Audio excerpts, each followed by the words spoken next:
Irmãos, vamos lá. Só a título de curiosidade, tá? O que vocês estão vendo ali na parede? Oi? A mão, uns falaram a mão, outros falaram a sombra da mão. O que vocês estão vendo? A sombra da minha mão, né? Vocês estão entendendo que aquilo ali é minha mão? Né? Se eu balanço os dedos, a sombra também balança os dedos, né? Se vocês não me conhecessem, porém, vocês não saberiam dizer que cor que é a pele da pessoa dessa sombra. Não é verdade? Mas se eu faço isso com a minha mão, a sombra também faz, não faz? Porém, se vocês jogarem, se o André jogar uma chave, a chave dele, do carro dele, na minha mão aqui, ó, a minha mão pega. Mas se ele jogar na sombra, a sombra vai conseguir pegar? Por quê? Porque a sombra está apenas representando a minha mão, não é isso? Ela não é de fato a minha mão. Ela não tem nem o tamanho da minha mão aqui. Ela está bem maior. Ó, quer ver ela ficar maior ainda? Né? Então, assim, é só um assunto aleatório mesmo, para a gente... Pode acender a luz, por gentileza. Vocês contarem lá, comentarem lá com as suas famílias, no dia de aniversário, ficar batendo papo. Ó, gente, você sabia que a sombra representa aquilo que ela é, mas ela não é, de fato, aquilo. Né? Ela só representa. Né? Então, a sombra da minha mão apenas representa a minha mão. Amém? Irmãos, vamos abrir, então, a nossa Bíblia em Gênesis. Deixa aberto em Gênesis aí.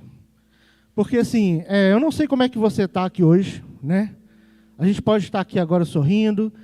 A gente acabou de ter um louvor, né, de entregar ao Senhor um louvor agradável. E como resultado disso, o Espírito Santo nos encheu. Nós sentimos a presença do Senhor aqui, né? Então agora nós podemos estar com o coração alegre, nós podemos estar com o coração, né, transbordando de alegria. A gente pode estar sorrindo. Mas pode ser que quando você chegar na sua casa, esse sentimento pode não ser o mesmo que está aqui. De repente você chega na sua casa, você está frustrado, você está triste, você está com o coração amargurado, porque o plano, o propósito que você tinha para a sua família, talvez não está da forma que você imaginou. Né? Talvez você está vendo o seu filho indo para um caminho meio tortuoso, você está vendo o seu cônjuge, seu marido ou sua esposa desanimado, ou ainda nem aceitou Jesus. Talvez você está naquela luta para o seu cônjuge ou para o seu filho voltar para o caminho do Senhor, e você chega na sua casa, você senta no seu sofá, ou você senta na sua mesa, deita na sua cama, você começa a pensar e começa a se frustrar. O que foi que deu errado na minha família? Né? Onde foi que nós erramos? O que foi que aconteceu que não saiu do jeito que eu planejei? Né? Mas nós estamos falando sobre família e nessa noite nós queremos falar sobre a restauração dessa família.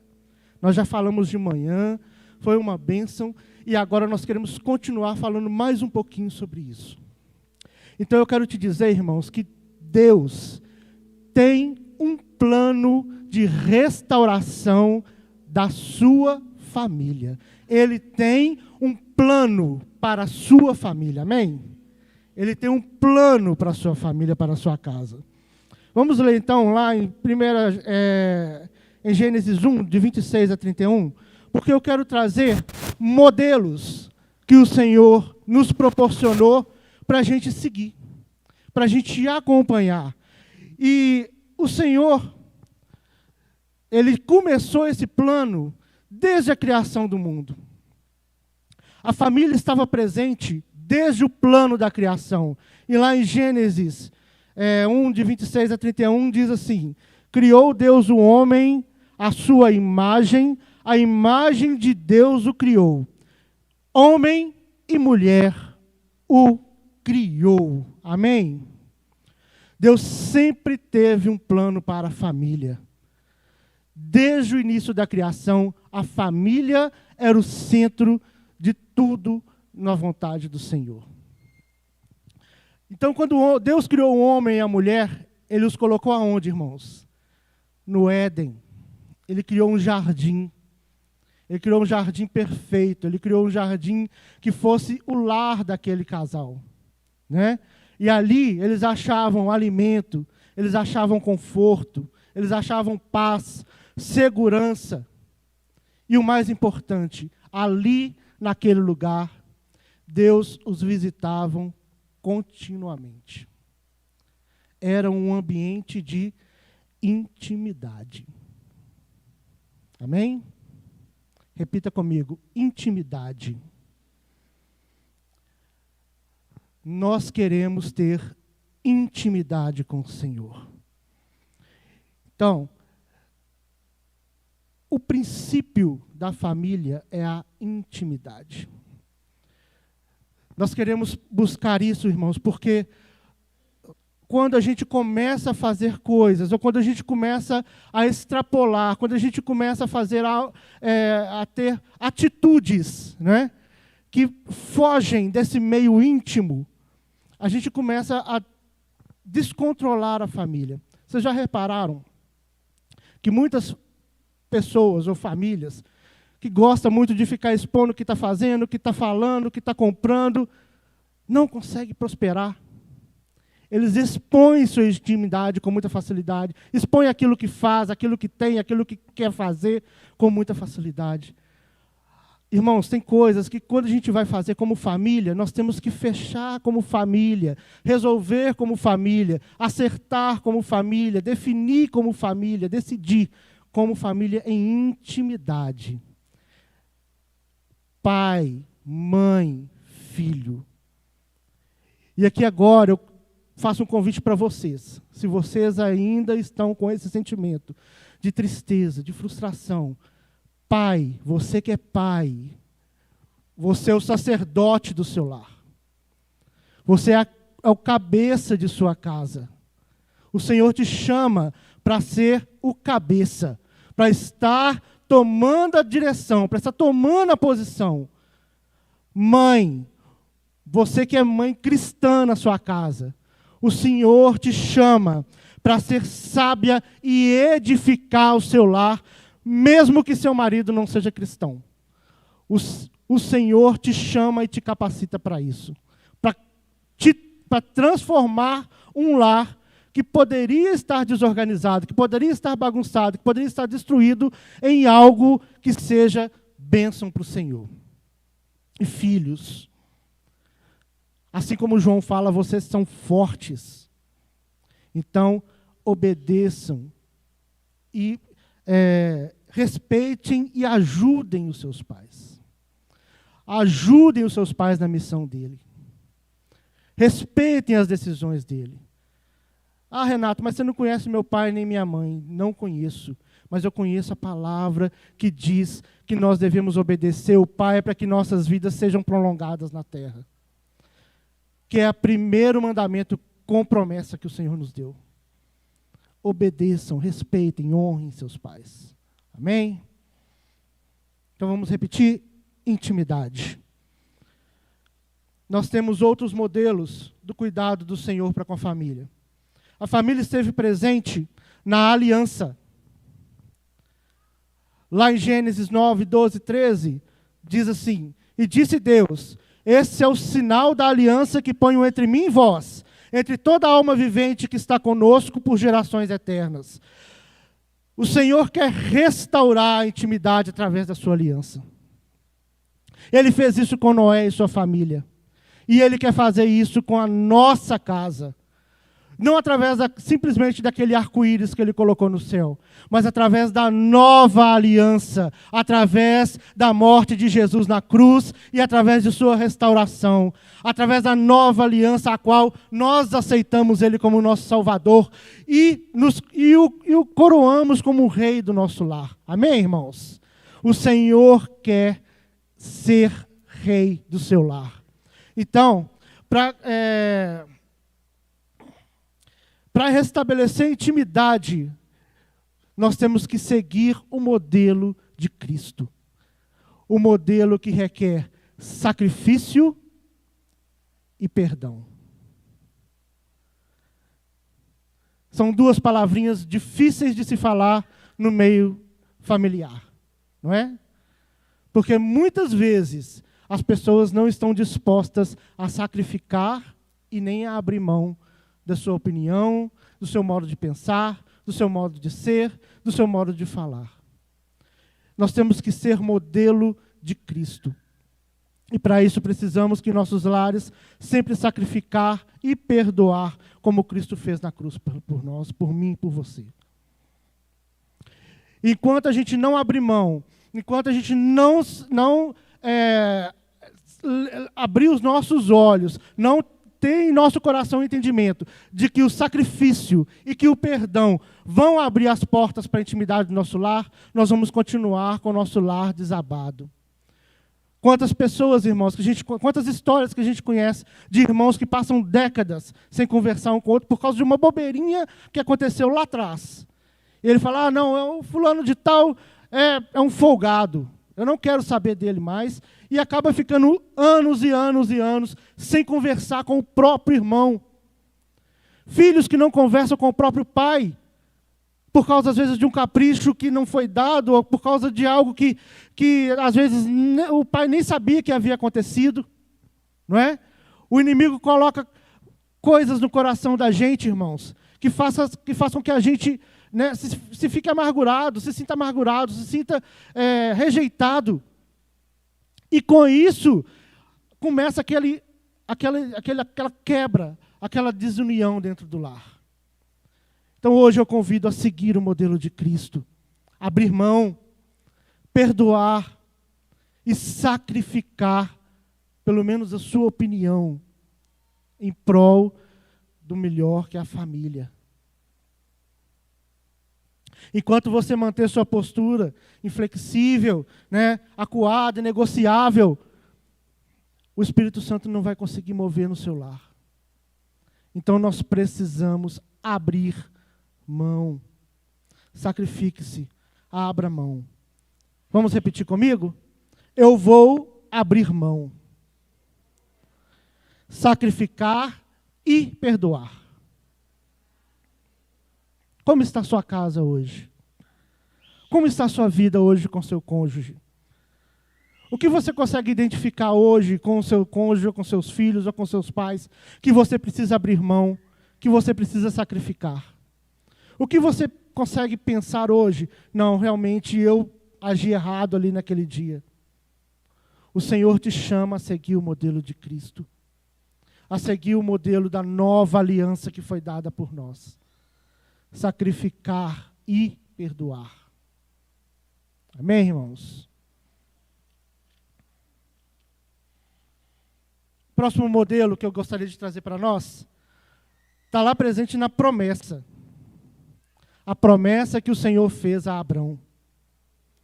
Abrão era uma pessoa que vivia no meio de um povo que cultuava vários deuses, que tinha várias culturas, que tinha várias formas de vida, e o Senhor foi e tirou Abrão dali e falou, sai do meio da sua parentela, sai do meio da sua família, e eu vou te mostrar um lugar onde você deve ir, e aquele lugar vai ser o seu lugar de herança. Lá em Gênesis 12, de 1 a 3, o Senhor disse a Abraão, sai-te da tua terra, da tua parentela e da casa do teu pai, para a terra que eu te mostrarei. Far-te-ei uma grande nação, abençoar-te-ei e engrandecerei o teu nome, e tu serás uma bênção. Abençoarei os que te abençoarem, amaldiçoarei os que te amaldiçoarem, e em ti serão benditas todas as famílias da terra. Deus restitui a intimidade através do seu relacionamento com Abraão, o qual foi chamado amigo de Deus. Abraão, através da sua obediência, ele, mesmo sem saber para onde ia, ele acreditou e seguiu, ele caminhou, ele foi rumo àquele local que o Senhor havia chamado para ele ir. Ele obedeceu. E mais tarde, quando ele já teve o filho da promessa, Isaque, e o Senhor o chama para sacrificá-lo, da mesma forma, Abraão teve fé. ao ponto de falar lá em Gênesis 22, 5, nós vamos, mas vamos voltar. Vamos lá em cima, oferecer o sacrifício e vamos voltar. Por isso, Abraão foi chamado amigo de Deus. Nós muitas vezes falamos, o meu marido é muito mole, meu marido é muito parado, ou a minha esposa é preguiçosa, né? Ou então os filhos falam, papai é burro, é um ignorante, né? Está na hora, irmãos, a gente acabar, cortar essa linha de pensamento, cortar essa forma de agir uns com os outros. Quando Deus chama os maridos para acordar e crer no chamado sacerdotal que o Senhor te deu, não é? Chama sua família, chama sua esposa, chama seus filhos. Olha, nós não vamos mais almoçar longe da mesa. Nós vamos sentar na mesa, nós vamos reunir e vamos sempre lanchar e almoçar e jantar na mesa. Chama seus filhos e sua esposa para um devocional. Seja persistente, irmãos. Nós começamos no início do ano um devocional. Nós não conseguimos continuar por causa de tempo, por causa disso, daquilo tudo, mas foi falha minha. Eu tinha que ter insistido mais. Eu via, às vezes, o Davi lá fazendo, que não sei o quê. Não. O pai tem que liderar. Você foi chamado para a obra dentro da sua família. Da mesma forma, esposa, você tem aquela chamado para ajuda. O chamado para fazer coisas que agradam o Senhor e que transforma a casa através da sua graciosidade, através da beleza das coisas que você faz, através da obediência. O Senhor nos chama para que sejamos uma família de acordo com o modelo da promessa dEle. Então, para seguir a promessa, nós temos que obedecer o chamado. E nós temos que ter fé de que aquilo que nós cremos, aquilo que nós estamos dispostos a fazer, realmente o Senhor vai nos ajudar, vai cooperar e vai fazer a sua obra. Amém, irmãos?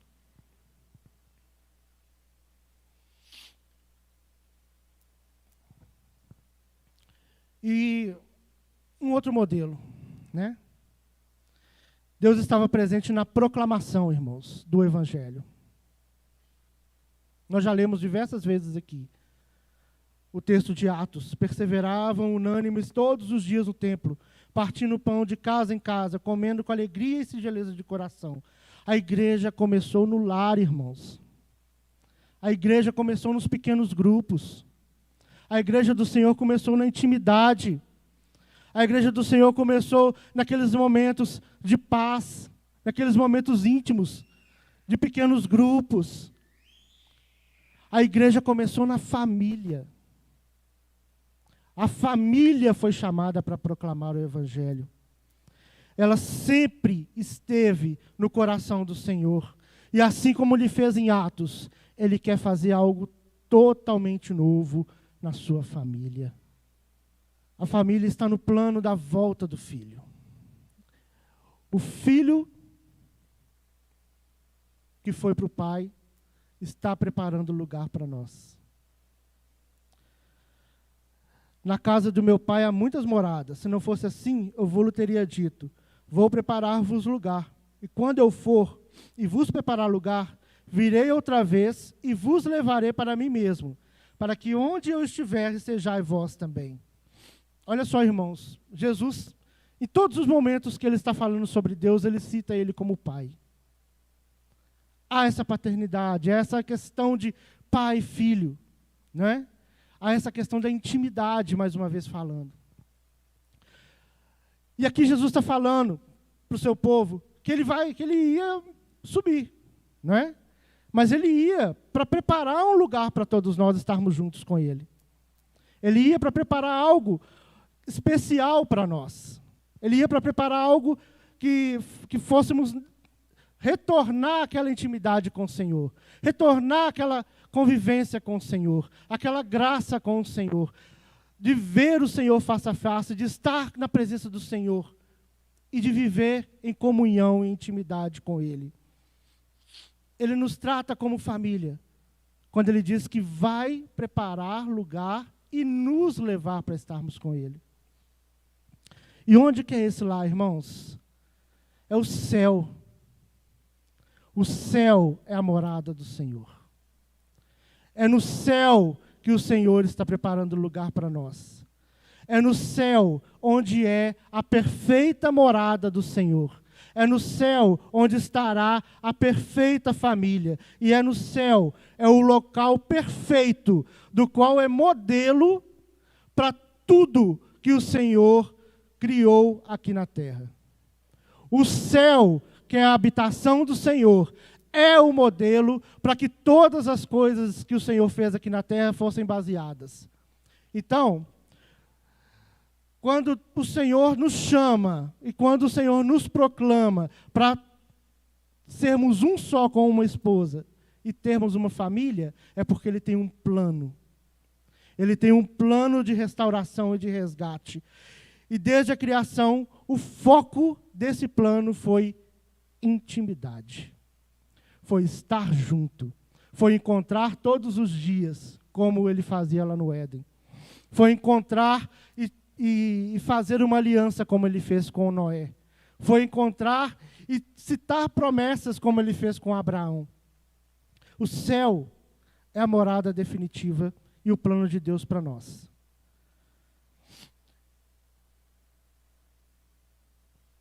Mas veja bem, irmãos, nós temos falado sobre o modelo aqui. O Éden foi a representação do céu na terra. Da mesma forma, a aliança foi uma representação do céu na terra. E do mesmo jeito, aquela promessa, a promessa de Abraão com Deus, foi uma representação do céu na terra. O Senhor, Ele traz vários modelos, várias formas durante toda a narrativa da Bíblia, para a gente entender aquilo que Ele está planejando para nós no futuro. Então, da mesma forma que Ele fez isso com Abraão, da mesma forma que Ele fez isso também no Éden, Ele fez com Moisés. Moisés, Ele chamou Moisés até um monte e ditou para Moisés todos os itens do tabernáculo. Ele falou: olha, Moisés, você vai construir um tabernáculo para mim. E nesse tabernáculo vai ter que ter peças de madeira, vai ter que ter peças de ouro, vai ter que ter peças de bronze, vai ter que ter tecidos de linho puro, vai ter que ser construído por artífices que eu vou escolher, os melhores artífices. Então, Deus falou para Moisés: escreve, anota tudo para fazer um tabernáculo conforme eu estou te ordenando. Moisés foi lá, fez todo o seu tabernáculo do Senhor, criou todas as peças conforme Ele tinha falado, fez todas as áreas de cada parte do tabernáculo. Havia o átrio, havia a tenda com o santo lugar. Dentro da tenda do santo lugar havia o Santo dos Santos. Do lado de fora do átrio tinha vários utensílios. Dentro da tenda tinha vários utensílios. E tudo aquilo representava uma coisa: o céu. Porque quando nós lemos tabernáculo em hebraico, tabernáculo quer dizer habitação. Então, quando nós falamos sobre o tabernáculo, nós estamos dizendo que o tabernáculo do Senhor é a sua habitação. E se a gente for parar para olhar, cada item do tabernáculo, cada item representa uma característica do nosso Senhor Jesus. O tabernáculo tinha uma porta. Quem é a nossa porta? Jesus é a nossa porta. O tabernáculo tinha uma bacia na entrada, com água para purificação. Quem é que lava os nossos pecados? Jesus. O tabernáculo tinha um altar para oferecer as nossas oferendas. Onde que Jesus morreu? Numa cruz. Ele se ofereceu como nosso Cordeiro Santo. No tabernáculo tinha o candelabro. Quem é a nossa luz? É Jesus. No tabernáculo tinha a mesa dos pães. Quem é o nosso pão, irmãos? É Jesus. No tabernáculo tinha um átrio. O átrio é o local onde todas as pessoas se encontravam para entregar suas oferendas. Quem é que limpa os nossos pecados? É Jesus. No tabernáculo tinha um santo lugar. É Ele que nos torna novas criaturas e nos faz ser santo. No tabernáculo tinha o santo dos santos, porque é Ele que nos batiza com o Espírito Santo e nos faz ter contato, acesso direto ao Senhor. E no tabernáculo tinha a arca da aliança no santo dos santos, que é a presença real do Senhor na terra. Amém, irmãos? O tabernáculo significava a presença o local de habitação do Senhor. Então o tabernáculo representava o céu na terra. Assim como o Éden representa o céu na terra. Assim como a aliança de Noé, repetindo, representou o céu na terra. Assim como a sua família representa o céu na terra. Sabe por quê, irmão? Porque a palavra de Deus fala que você é um tabernáculo do Senhor. Que você é a habitação do Espírito Santo. Então, se você é a habitação do Espírito Santo, mesmo que você esteja sozinho na sua casa, naquele local, é uma representação de céu na terra. Amém, irmãos? O Senhor quer trazer para a terra o seu céu através de você, através da sua família, através da sua casa. E sabe como que a gente descobriu isso, irmãos? Olha só que interessante, eu queria que vocês lessem com atenção em Hebreus 8:5. Olha só que interessante isso. Eles servem num santuário que é cópia, eles estão falando aqui sobre o povo de Deus, né? Servem num santuário que é cópia e sombra daquele que está nos céus. Já que Moisés foi avisado quando estava para construir o tabernáculo, tenha o cuidado de fazer tudo segundo o modelo que lhe foi mostrado no monte. Eles servem num santuário, que é o tabernáculo, que é cópia e sombra daquele que está nos céus. O tabernáculo é cópia e sombra daquele que está nos céus. Ele não é o céu, mas ele representa o céu. Ele tem característica de céu. Ele se faz como um céu. Ele mostra para outras pessoas o que é o céu. Mas o céu verdadeiro, aquele que a gente não entende, aquele que a gente não consegue tocar, aquele que a gente não consegue alcançar, ainda está lá com o Senhor. Mas ele fez um modelo para que a gente pudesse seguir de forma idêntica. Por isso, nós somos sombra e cópia dos céus.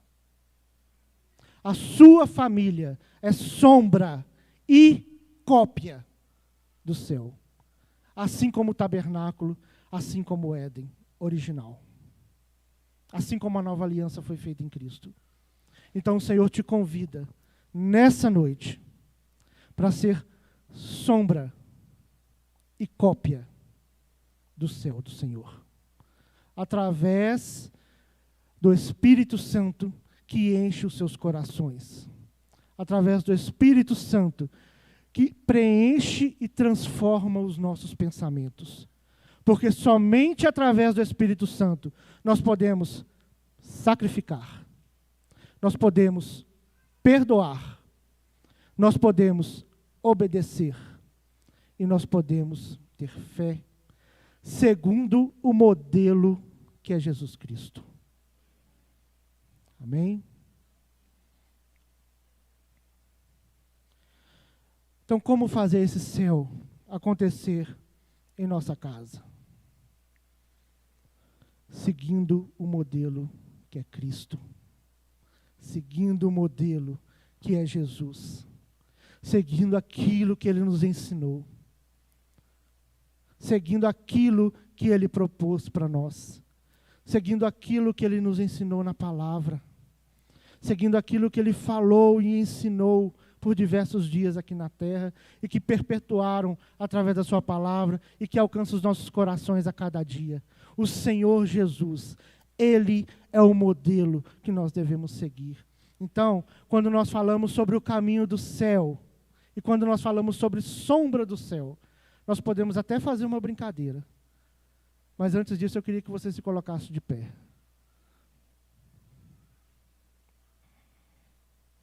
A palavra céu,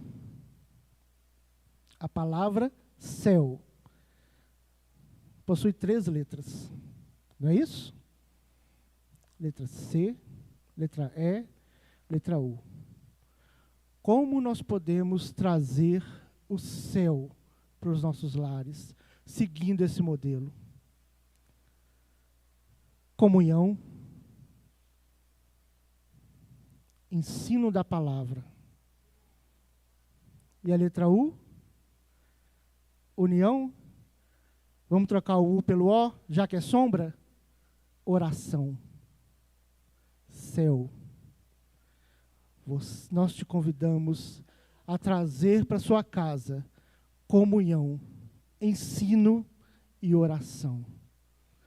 Eu quero te convidar a vir aqui na frente. Se você acha e se você deseja que na sua casa, na sua família, possa e deva existir um céu, eu quero te convidar a estar aqui na frente nessa noite. Eu quero te chamar para a gente estar orando juntos, para a gente estar buscando aquele céu, aquilo que o Senhor deseja para nós.